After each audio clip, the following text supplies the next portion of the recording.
Hi, welcome to our channel where we share the most intriguing stories. He moved to the edge of town for peace. Just him, his dog, and a camera tower. But when a rogue HOA militia tried to control what wasn't theirs, they picked the wrong ex-Marine to mess with. This isn't just a neighborhood dispute, it's a suburban war. I moved out to Pinewood because I thought it'd be quiet, peaceful.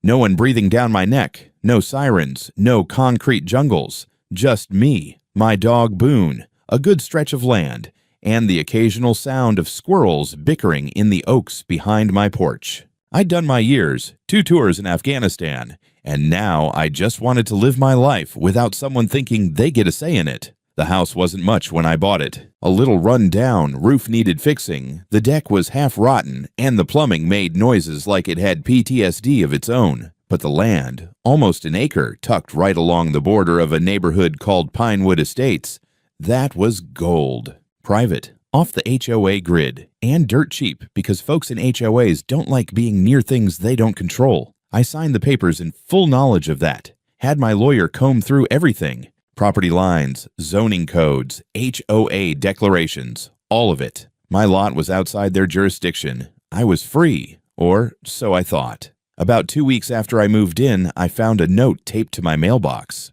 Big HOA letterhead, fancy seal, and a ridiculous signature from someone calling herself President Diana Shaw. The note said my grass exceeded regulation height, my satellite dish was improperly mounted, and my garbage bin violated community visual standards. I laughed, tossed it in the trash. The grass was ankle high, the dish worked just fine, and the trash bin was on my land, not theirs. Week after that, I get another one. This time, the language is more aggressive. Failure to comply will result in fines. They even had the gall to list a total $350. That one I didn't just toss. I mailed it back. Empty envelope, no return address. Just a sticky note inside that said, in capital letters, "Not a member, stop." Didn't help. That's when I met Roger Hannity. Picture a guy who peaked in high school, failed the police academy, but never quite got over either. Bald on top, buzz cut on the sides, mirrored sunglasses he wears even on cloudy days, and a tactical vest, 2 sizes too small, probably bought online from a site that also sells prepper food buckets. He came strutting down my gravel driveway one Saturday like he owned it, his white neighborhood patrol SUV idling behind him. I was on the porch tightening a floodlight bracket. Boone started barking before the man even opened his mouth. Morning," he said, standing like he was waiting for me to salute. "Afternoon," I answered, not bothering to look up. "You Jason Turner?" "That's what the deed says." "I'm Roger Hannity, head of community safety for Pinewood Estates." "Cool. This isn't Pinewood Estates." He paused. I could see the wires in his brain cross like a dog hearing a vacuum turn on. "You're adjacent to the community." "Correct. And the HOA has certain visual and procedural expectations, which don't apply to me."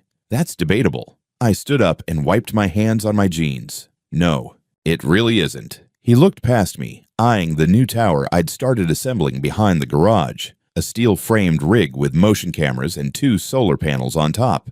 "What's that for?" "My company." "You running a business out of here?" "Yeah, security consulting, cameras, alarms, perimeter surveillance, all legal, all licensed. Want a brochure?" He didn't answer, just squinted at the tower like it personally insulted his sense of order. "That's going to bother some folks." "Then some folks need to buy taller fences." Roger didn't say goodbye. He just turned and walked off, muttering something into a cheap walkie-talkie clipped to his belt, like he thought it made him look official. The SUV peeled out like it was chasing a stolen car. Boone pissed on the tire tracks for good measure. The next week, I started getting real mail, certified letters, photos of my camera rig, complaints about aesthetic disruption, and accusations of unauthorized surveillance. They claimed I was recording neighbors. Funny, since my nearest neighbor's house was 200 feet away, and the cameras were pointed at my own perimeter. They included a new fine, this time over $1,000. That was the last straw. I called my lawyer, had him draft a formal cease and desist letter, complete with maps, code citations, and a notarized declaration that my property was private and exempt from HOA governance. We mailed it, emailed it, and even dropped a copy in the HOA's little community mailbox shack. No response, but the passive aggression ramped up. The patrol SUV started parking across from my driveway. Different guys each time, all of them with matching polos and a weird hunger in their eyes, like this was the closest they'd get to actual authority. Sometimes they'd pretend to jog past with GoPros strapped to their heads. Other times they'd sit in their SUV and radio each other like they were watching a hostage negotiation. I ignored it until one of them tried to open my mailbox. I was in the living room when I saw him. Scrawny guy with a sunburn and aviators, tugging on the latch like he had the right to be there. I came out fast and hard. "You got a federal warrant, pal." He jumped like I'd shot him. "That's a community box." "Wrong. That's a U.S. Postal Service box on my land. Try that again. I'll have the feds up your ass so fast your vest will spin." He bolted, but I knew it wasn't over. This wasn't just neighborly tension anymore. This was a pissing contest with a group of suburban cowboys who'd built their little kingdom and couldn't stand the idea of someone living outside their rulebook. So I did what I was trained to do. Prepare. I upgraded the tower, thermal cams, backup batteries, floodlights with motion sensors. Boone got a new collar, GPS enabled, and I started documenting everything, timestamps, faces, plates. Because whatever this was building toward, I had a feeling it wasn't going to be solved with polite conversation. It started subtle. A look here, a closed door there. The kind of quiet, cold shoulder that spreads like mold, slow, silent, and suffocating. After that stunt with the mailbox, I figured the patrol boys would back off. I had footage. I had timestamps. Hell, I even printed out a copy of the federal statute about tampering with mail and taped it right under the box. But no, they just changed tactics. The SUV kept showing up, but now it parked a little farther down the road. Just barely off my property line. I'd see the silhouette of a man inside, sipping coffee, phone in hand. Sometimes they'd idle the engine long enough to rattle my windows. Sometimes they'd shine a light through my kitchen at night. Not bright enough to prove anything, but enough to let me know they were there. And the neighbors? Well, they changed too. Mrs. Hensley, the retired librarian who used to wave when I walked Boone, now crossed the street like we carried the plague. Her husband wouldn't even make eye contact. The teenage kid next door stopped shooting hoops on his driveway. The sound of the bouncing ball disappeared overnight. I heard his dad yelling something about not getting involved with that weirdo next door who has surveillance equipment. Then came the flyers. One morning I found a crisp white paper taped to my front gate. Community notice, it said in bold all caps. Underneath was a list of potential security threats, including vague references to ex-military residents with surveillance systems and concerns about unknown equipment aimed at homes. It didn't name me, but it might as well have included my photo and social security number. I took it down, scanned it, and sent it to my lawyer. Next day, I spotted the same flyer posted in the community mail kiosk, then one pinned to a utility pole, then another stapled to a tree on the trail entrance near my property line. It was organized, coordinated. A week later, a neighbor I'd never spoken to before, guy named Mr. Banks, pulled into my driveway while I was hosing Boone off after a muddy walk. I turned the water off, wary. He stayed in his truck a moment, then rolled down the window and said, "You might want to watch your back." "Excuse me." I heard them talking, the HOA folks, that Roger guy, and a few others. They don't like that you're ignoring them. They think you're making the whole neighborhood look weak. "They say that to you." He shrugged. Not directly, but I was at a meeting. It got, weird.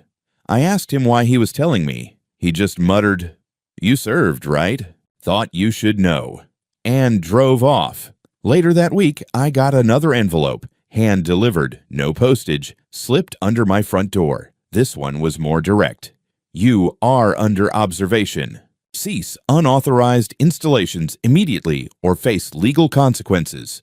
No return address, no names, just that. I forwarded it to my lawyer again. We submitted a formal complaint to the county about harassment, filed paperwork to declare the security tower a licensed commercial testing structure, which it was. But bureaucracy moves like molasses in January, and HOA lunacy spreads like wildfire. The HOA website, which I'd never bothered to visit before, now had a community alerts section with headlines like "Unlicensed surveillance may be operating near Lot 47" and "Residents advised to shield windows for privacy." I clicked through a few posts and found threads full of people speculating about my cameras, my background, even my dog. One guy wrote, How do we know he's not recording kids? That one made me see red. I almost responded, almost, but I knew better. Feeding trolls only makes them bolder. Instead, I doubled down, added another camera, put a spotlight above the garage, motion activated, with a siren if needed. I started backing my truck into the driveway, not pulling in head first, so I could leave fast if I had to. I taught Boone to bark at flashlights. That weekend, I caught Roger standing on the edge of my property with a long lens camera, not filming, just standing, watching. I walked toward him calmly. He didn't move. I crossed the line where my gravel met the community-maintained blacktop and stopped a foot from him. "You're trespassing," I said. "I'm conducting an inspection." "You don't have jurisdiction." "We have reasonable suspicion." "Of what?" "Of security code violations." I pulled out my phone and hit record. "Repeat that?" He walked off. I posted the video, just 20 seconds of Roger looking like an amateur villain from a bad reality show, mumbling about suspicion and backing away like a wet raccoon. I didn't tag anyone, didn't mention the HOA. Just uploaded it with the caption, "Neighborhood cosplay gets weird." Over 10,000 views in 2 days. I got anonymous emails calling me a danger to the community. I also got a delivery of 20 pizzas I never ordered. The receipt had a fake name, HOAWELCOMECOMMITTEE. Cute. Then someone keyed the word SPY into my truck's driver's side door. That was when I installed the last camera, the one facing the street, and linked it directly to a cloud server with facial recognition. I didn't want trouble, but it was circling, closing in, and I was done pretending it wasn't real. Saturday morning started like most of mine do. Early coffee, a slow walk with Boone down to the edge of the woods, and a brief moment where the silence almost felt like it used to before this whole HOA circus took root. I had plans to hit the hardware store, pick up a new chain for the gate, maybe stop by the gun range. Nothing dramatic. But the moment I opened the gate to leave, I knew the day had other plans. A white SUV was parked sideways across my gravel driveway, blocking the only exit. Big black letters across the side, Pinewood Estates Neighborhood Patrol, Roger's toy. He was leaning against the hood, arms crossed, sunglasses on, even though the morning fog hadn't burned off yet. With him were 4 other guys, all wearing the same black polo shirts with some off-brand badge logo embroidered on the chest, tactical belts with what looked like pepper spray, and cheap walkie-talkies. One of them was chewing sunflower seeds and spitting them into my grass. I just stood there for a moment, hands still on the gate. Boone growled low in his throat beside me. Roger pushed off the hood and stepped forward like he was introducing a movie scene. "Turner," he said, "we need to talk." I said nothing, just reached back and clicked the gate shut. He took another step closer, out of the truck. "I'm not in the truck," I said. "You were about to be." "Not anymore." One of his guys smirked like that was the cleverest thing he'd heard all year. Another one cracked his knuckles theatrically. This wasn't some random visit. This was a setup. "I'm going to need you to come out and speak to us properly," Roger said. "Face to face. Like a man. Who says I'm not being proper? This is a security matter." "Whose security?" "The community's." "I'm not part of your community, remember?" He didn't like that. "You've built a surveillance tower that violates neighborhood standards. On property not governed by your HOA. You're a liability." "I'm a private citizen on private land." Roger reached to his hip. Not a gun, thank God, but he rested his hand on a baton clipped to his belt like a kid playing sheriff. That's when I pulled out my phone and dialed the police. The dispatcher sounded tired. I explained the situation. I was being blocked in my own driveway, surrounded by men posturing like mall cops with a vendetta. She said, "Okay, sir, is there any immediate threat? There's 5 men outside my gate trying to coerce me. Has anyone physically touched you?" "Not yet." "Then it's classified as a non-urgent civil matter. We'll send a patrol when available." I stared at the screen, then at the 5 guys outside my gate. Then I hung up and opened a group chat titled Devil's Barbecue Crew. It was a joke from years ago. Me and some of my old unit. Guys who didn't spook easy. I typed, "Need backup." Not a joke. HOA thugs blocking me in. Can't leave. Show of force appreciated. Hit send. Then I walked to my truck, climbed in, locked the doors, and hit record on the dash cam. The next 4 hours were a masterclass in suburban escalation. Roger and his guys didn't leave. They didn't even pretend to. They paced. They knocked on my window. They shouted things like, "Just come talk, Jason, and we can do this the hard way or the easy way." Every word got picked up by the audio feed. 2 hours in, one of them walked behind my truck and pulled a screwdriver from his vest. I watched, stunned, as he crouched and jammed it into my rear tire, letting the air out with a loud hiss. That one I recorded up close on my phone, complete with his face and badge number. Not that it was real. These guys couldn't get real badges, so they made their own. 3 hours in, they started getting antsy. The seed spitter was sweating through his shirt. Another guy kept pacing like a dog that needed to be let out. Roger slammed a fist on my hood and shouted, "You think hiding in there makes you a man? You're a coward with toys and a camera." Boone, in the passenger seat, growled again. I scratched his head without looking away from Roger's face. No police. No backup. Just 5 jackasses in matching polos playing fantasy SWAT on my lawn while the real cops apparently debated what flavor of donut to pick for lunch. I texted my buddy Craig directly. "They're still here. Punctured my tire. Threats escalating. Any ETA." His reply was 2 words. "Almost there." I smiled for the first time that day. Roger didn't see it. He was too busy trying to figure out why the man in the truck still wasn't afraid. They came in 2 trucks. One black, one desert tan. Big growling diesel engines that made the birds scatter and Roger flinch before they even came into view. I saw the SUVs turn the corner from my side mirror and couldn't help but grin. Craig was driving the lead truck, always was the first one through the door. The man's a tank in boots, 6'6", broad like a freight container, shaved head, goatee, and a stare that could make concrete crack. Behind him came Danny, Miguel, Roy, Lenny, and Marcus, all guys I knew from Kandahar and Helmand. Men who'd bled next to me, laughed under mortar fire, and once beat a general in poker using MRE crackers for chips. They parked with precision, blocking the street just behind the patrol SUV. I could see Roger's little militia start to twitch. One of them instinctively adjusted his belt like it would make him taller. Another backed up a step without realizing it. The doors opened. My guys stepped out one by one, calm as Sunday service, wearing jeans, ball caps, sunglasses. No yelling, no posturing, just silent presence. That's the thing about real strength. It doesn't need to shout. Craig led them to the gate, stopped 3 feet from Roger, and said in a voice so flat it might have been carved from stone, "You have 30 seconds to move your car and leave." Roger puffed up like a blowfish. "This is an HOA matter. You're interfering in a legally sanctioned security action." Craig raised an eyebrow. "Security action?" "Yes. This property is in violation. We're executing an enforcement protocol."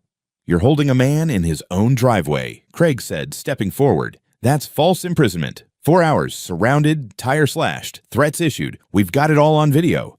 You're lucky we didn't come with lawyers first." One of Roger's guys, the one with the patchy beard and too much caffeine in his bloodstream, made the worst decision of his month. He grabbed his baton and raised it like he was about to play Mall Cop Ninja. Craig moved faster than a man his size should be able to. He caught the guy's wrist mid-swing, twisted it sideways until the baton clattered to the ground, then kicked it away. No punches, no yelling, just complete control. Another HOA hero lunged in with a grunt, aiming for Craig's ribs, and got shoulder-checked by Danny so hard he went down gasping, flat on his back. Miguel snatched the pepper spray from the third guy's belt and casually dropped it in the dirt like trash. Lenny and Marcus boxed Roger in, hands behind their backs, not touching him, just standing close enough that he couldn't move without brushing into a wall of veterans who looked very, very unimpressed. Roger's mouth opened and closed. "This is assault. I'm calling the police." Craig pulled out his phone, tapped the screen, and held it up like a mirror. Already did. Told them to bring a real unit this time. Roger turned red. Not angry red. Embarrassed red. Cornered red. His little army was in pieces. 2 guys on the ground. One had bolted behind the patrol SUV, and the last was staring at his shoes like they held the meaning of life. I opened my door and stepped out of the truck. My leg had gone a little numb from the angle, but Boone hopped down beside me like he was ready for war. I looked around at the mess. The popped tire, the scratches on my hood, the dent from Roger's earlier tantrum, and then at my friends, calm and watchful. Craig nodded toward me. "You good? Better now." Roger hissed, "You'll regret this." Craig just shrugged. "You already do." For the first time in hours, the wind moved again. The morning fog had burned off. The sun came out. and my driveway didn't feel like a prison anymore. Then down the street, we heard it. Sirens. Real ones this time. Someone must have finally marked the call as urgent. The squad cars arrived hot and loud. 2 black and whites with sirens still wailing and lights splashing across the asphalt. They rolled in fast and skidded to a stop behind my friend's trucks like they were expecting an active shooter or a meth lab explosion. Funny how massive street brawl gets their attention, but 5 armed men trapping a civilian doesn't merit more than a coffee break. 2 officers stepped out, hands hovering near their sidearms. A third stayed in the car, radio chattering. Boone let out one bark, and I gave a low whistle. He sat down, tail wagging like this was all just another game. Roger practically sprinted toward the cops. His shirt was soaked with sweat, his face still flushed with the color of pride turned sour. He pointed back at my driveway, spitting words like a broken faucet. "They assaulted us!" That man and those others. They attacked my team while we were performing official HOA duties. One of the officers, a stocky guy with a buzz cut and a jaw like a brick, held up a hand. "Calm down, sir. Who's the property owner here?" "I am," I said, stepping forward. The officer gave me a once-over. "You, Jason Turner?" "Yeah." "Got ID?" "Of course." I handed it over.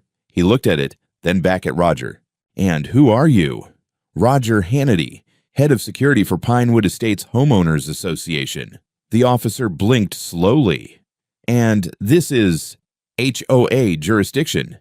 "It's adjacent. His property affects community standards." "Stop." The cop turned to me. "Sir, you mind explaining what happened?" I didn't speak. I opened my phone, pulled up the folder labeled HOA Idiocy, and tapped the first video. Dash cam. Audio. 4 straight hours of being boxed in, shouted at, threatened. Then the tire being slashed. The baton. Roger screaming. The officer watched for maybe 2 minutes before exhaling through his nose. "You've got all of this time stamped." "Yes, sir." "Backed up to the cloud. Facial recognition tags if you need 'em." Roger started again. He doctored that. "This is all part of his intimidation campaign." "Sir," the second officer cut in, holding up a hand. "One of your men used a baton." "That's a weapon. He struck first. He damaged property. You detained this man without authority, and you vandalized his vehicle. That's false imprisonment, assault, and criminal mischief." "We were just enforcing HOA."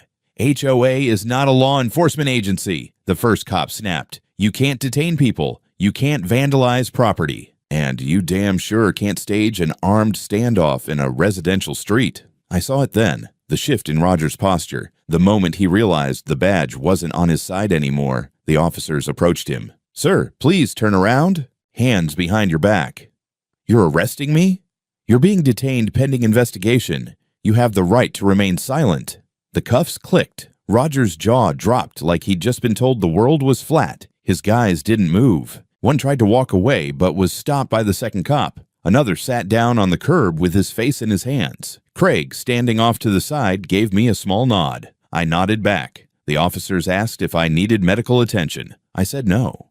They asked if I wanted to file charges. I said yes, absolutely. I gave them everything. The letters, the threats, the fake citations, the slashed tire, the mailbox tampering, even the pizza prank. And then I handed them the cease and desist letter my lawyer had sent 2 weeks ago. Unopened, returned to sender. While one officer wrote up the report, the other asked if I'd be willing to testify if it went to court. I smiled. I'm former Marine Corps. I've sat through worse cross-examinations than whatever Roger's HOA lawyer can throw at me. They laughed. That was the first real laugh I'd heard from anyone in this neighborhood in weeks. As they loaded Roger into the back of the cruiser, he locked eyes with me through the window. It wasn't rage anymore. It was panic. And under that panic, I saw something else. Fear. Because bullies only stay brave when the crowd's still cheering. And Roger's crowd, they weren't showing up anymore. The next morning, my front yard was quiet. Eerily so.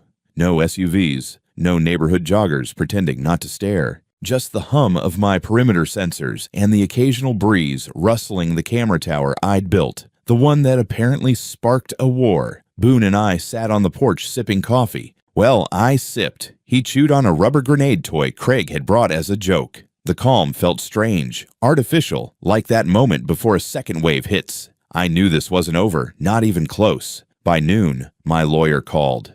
You'll want to check the county website. I pulled it up, expecting legal noise about the charges against Roger. Instead, I found something better, a formal inquiry opened by the Office of Civil Oversight. Headline: Unlawful activity alleged in private HOA security operations. Turns out, once the cops reviewed my footage, they flagged it to the county. The whole mess triggered a deeper look, not just into the assault, but into the broader question of what the hell this Pinewood Estates Security Committee actually was. Spoiler alert, nothing. No charter, no legal standing, no registered employees, just a group of dudes in matching polos with delusions of authority, and a president who gave them enough leash to choke a community. I got a call the next day from a guy named Mason, investigator with the State Attorney General's office. He asked if I'd be willing to provide additional documentation. I laughed. I have a Google Drive labeled HOA Creep Files. It's sorted by type and severity. Want access? Mason chuckled. Yes, Mr. Turner, yes, I do.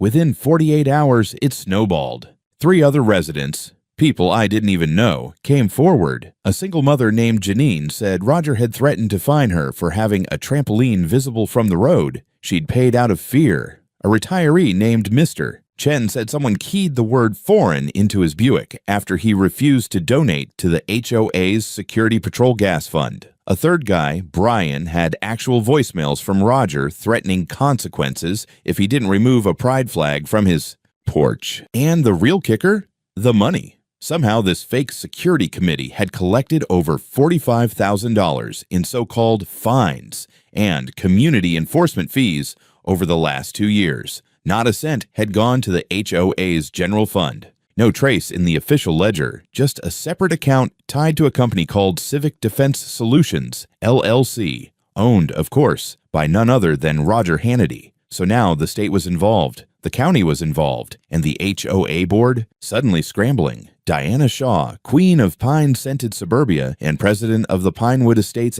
HOA, called an emergency meeting. I wasn't invited naturally, but one of my new allies, Brian, the pride flag guy, streamed it live on Facebook. There she stood, lips tight, blazer crisp, voice like a school principal delivering bad news to parents who already knew their kid was the bully. "This is all a misunderstanding," she said.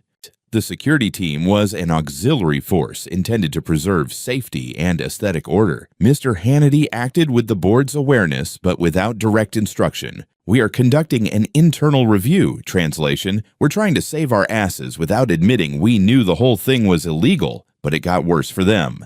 Because someone, and I'm not saying it was me, but it absolutely was, leaked emails. See, back when I got my first idiotic fine notice, I traced the email server it came from. HOA President Diana had used a private Gmail to send unofficial messages, including one chain where she said, "Turner is dangerous. We need to isolate him before he becomes a problem." Another gem: "If the police won't help, Roger's team will have to handle it, quietly." That one hit the news. Local news at first, then the regional affiliate picked it up. Headline: Homeowner harassed by rogue HOA enforcers, county investigates. Diana tried to spin it, claimed the emails were taken out of context, called it a smear campaign, but the damage was done. More people came forward, more evidence surfaced, more voices joined the noise. The HOA wasn't just cracking, it was collapsing. The committee disbanded, 3 board members resigned. One of Roger's goons agreed to cooperate in exchange for leniency, and suddenly the feds were asking questions about campaign donations, falsified inspection reports, and undeclared income. It was bigger than anyone thought. And it all started with a guy and his camera tower who wouldn't roll over. They tried to settle. 2 weeks after the county filed formal charges, I got an email from a law firm representing Pinewood Estates HOA. Polite, professional, oozing corporate civility. They wanted to resolve the situation amicably. Their offer, $20,000, a non-disclosure agreement, and the removal of sensitive content from public view. I didn't reply. I forwarded it to Mason, the state investigator, and then shared it with the other residents who were now part of the case. Brian nearly threw his phone across the room. Mr. Chen just chuckled and said, "Amicable, my ass." The prosecution wasn't playing games either. Charges were formally filed against Roger Hannity: false imprisonment, criminal mischief, harassment, operating an unlicensed security business, wire fraud, and, cherry on top, tax evasion. Two of his patrol goons got misdemeanor charges and were offered plea deals. One of them flipped. His deposition sealed the coffin. As for Diana Shaw, she was charged with conspiracy to commit fraud, aiding and abetting harassment, and obstruction of justice. Her defense attorney tried to paint her as misled by Roger, but the leaked emails, especially the one where she ordered quiet action, told a different story. Her courtroom demeanor didn't help either. Icy, smug, the kind of person who's used to getting her way and can't comprehend that the world stopped listening. I testified on a Monday morning. The courtroom wasn't dramatic. No gavel smashing, no gasps, just fluorescent lighting, worn benches, and a judge who looked like he'd rather be fly fishing. Still, when the video played, 4 hours of me trapped in my driveway, followed by the arrival of my guys and the brief surgical takedown of the fake cops, the room got very quiet. The judge leaned forward. Mr. Turner, was this behavior from the HOA typical?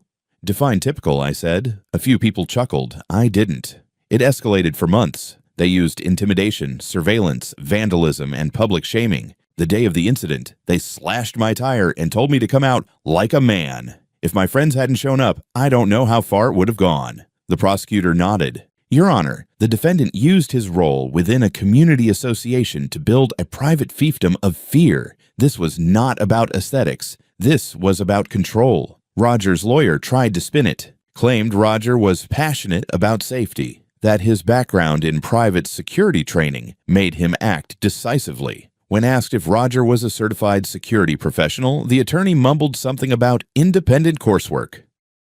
The judge raised an eyebrow. Is that legal speak for YouTube videos? The courtroom laughed. Roger didn't. The verdict came down hard. Roger, 2 years in prison plus 3 years probation. He also owed restitution for damages, including my truck tire and legal costs. 2 of his patrol members got 1 year probation and mandatory community service. One of them was ordered to attend de-escalation training. The irony wasn't lost on me. Diana Shaw was fined $30,000, banned from holding any HOA or administrative office in the state for 5 years, and faced civil suits from at least 4 residents, including me. But it didn't stop there. The judge issued a formal recommendation for an audit of Pinewood Estates' HOA finances going back 5 years. That alone caused another 3 board members to resign. The HOA, now bleeding credibility and facing class action suits, was placed under external supervision by the county until further notice. And remember those cops who ignored my initial 911 call? Yeah, that didn't go unnoticed. Turns out, Rogers Civic Defense Solutions had made 3 separate donations to the local sheriff's office over the past year. Small sums, $500 here, $1,000 there, all registered as community support. Technically legal. But one officer had forwarded my first call that day to voicemail, marking it low priority, despite the words trapped, threatened, and armed individuals in the transcript. That officer got suspended pending internal review. Another one, the dispatcher who brushed me off, was quietly reassigned. The department issued a formal apology. I framed it. For appearances? Maybe, but it mattered. Because systems only work when someone kicks them hard enough to notice their own failures. The tower still stands. Somehow, after all the screaming, the threats, the subpoenas, and the squad cars, it's still there. Steel, camera mounts, motion lights. I reinforced the base after the whole HOA disaster just in case someone got any bright ideas about sabotage. I even added a floodlight. It points directly at Roger Hannity's old house. He moved out 2 weeks after sentencing. The for sale sign went up the day after his wife threw a full trash bag full of faux police uniforms into the front yard and slammed the door hard enough to rattle Boone's water bowl. The place sold quick. Young couple. No kids. The husband waved when they moved in.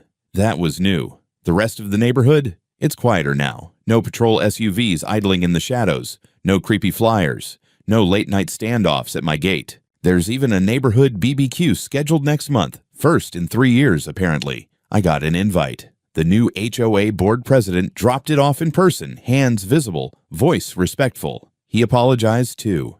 Said, "We failed you." I told him, "You failed everyone." He nodded. Brian, Janine, Mr. Chen. We stay in touch.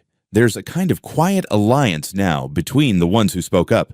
We helped each other through the hearings, the news interviews, the paperwork. It's not just about being neighbors anymore. It's about being the ones who didn't shut up when it mattered. Boone's more relaxed these days, sleeps by the porch again, doesn't growl at shadows, but he still lifts his head when cars drive by slow. Muscle memory, I guess. As for me, my business is booming. Turns out when word gets around that you stood your ground against a rogue HOA paramilitary cosplay club, people trust you to protect their property. I had a client ask, "You ever think about writing a book?" I laughed. Maybe one day. For now, I prefer to record everything on camera. Craig and the guys, we still meet up. Last time it was ribs and whiskey in Roy's backyard. No fighting, just stories and a hell of a lot of laughing. At one point, Craig raised his glass and said, "Next time, maybe let the cops do their job before we suit up." I said, "Sure, just remind them to answer the damn phone next time." We all cracked up, but I meant it. Because that's the thing about people who play with power. They never expect someone to stand taller. They expect compliance, fear, silence. What they don't expect is company, brotherhood, community born not of rules, but of resistance. And when that comes, well, some lights never go out, especially the ones aimed directly at your front line.